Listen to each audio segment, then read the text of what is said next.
சிதுபகல் கிச்சனுக்கு வணக்கம் ஃப்ரெண்ட்ஸ். இன்றைக்கி நான் வந்து சேனக்கிழங்கு ரெசிபி எப்படி பண்ணுறது அப்படின்றத சொல்ல போகிறேன். அதுக்கு நான் வந்து சேனக்கிழங்க சின்ன சின்னதாக கட் பண்ணி நல்லா தண்ணியில் வந்து நல்லா வந்து க்ளீன் பண்ணி ஒரு அரை மணி நேரம் வந்து அதிலே போட்டு வச்சுருக்கேன். ஸோ தனியாக இப்போ வந்து வடை சட்டியில் என்ன பண்ணலான்னா எண்ணெய் ஊற்றி அது கூட கடுகு, சின்ன வெங்காயம், கருவேப்பிலை, வரமிளகா எல்லாத்தையும் போட்டு நல்லா வந்து தாளிச்சிக்கலாம். இது நல்லா வந்து ஃப்ரை ஆனதுக்கப்புறம் நம்ம கட் பண்ணி வச்சுருக்க சேனக்கிழங்கையும் அதில் போட்டு நல்லா வறுத்துக்கிடுங்க. வறுத்துட்டு அதுக்கு தேவையான அளவுக்கு கொஞ்சம் சால்ட்டும் தண்ணியும் ஊற்றி வேக வைங்க. வேணும்னா இப்போவே வந்து பொரியல் பொடியும் கூட அதிலே போட்டுக்கலாம். நான் வந்து இறக்க போகிற நேரத்தில் இறக்குறதுக்கு ஒரு 5 மினிட்ஸ்க்கு முன்னாடி போட்டு எடுக்க போகிறேன்.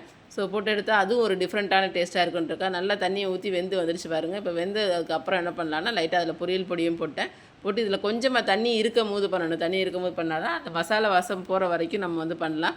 ஸோ இது மாதிரி பண்ணி எடுக்கும்போது அவ்வளோ சூப்பராக இருக்கும். நீங்களும் ட்ரை பண்ணி பாருங்கள். ட்ரை பண்ணி பார்த்து எப்படி இருக்குது அப்படின்றத மறந்துடாமல் கமெண்ட்ஸில் கொடுங்க. புது வியூவர்ஸ் யாரும் பார்க்குறீங்க அப்படின்னா மறந்துடாமல் சப்ஸ்கிரைப் பட்டனையும் கிளிக் பண்ணுங்கள். அது பக்கத்தில் உள்ள பெல் ஐக்கானே கிளிக் பண்ணுங்கள். அப்போ தான் நான் கொடுக்குற அடுத்தடுத்த வீடியோஸை நீங்கள் மிஸ் பண்ணாமல் பார்க்க முடியும். Bye bye friends.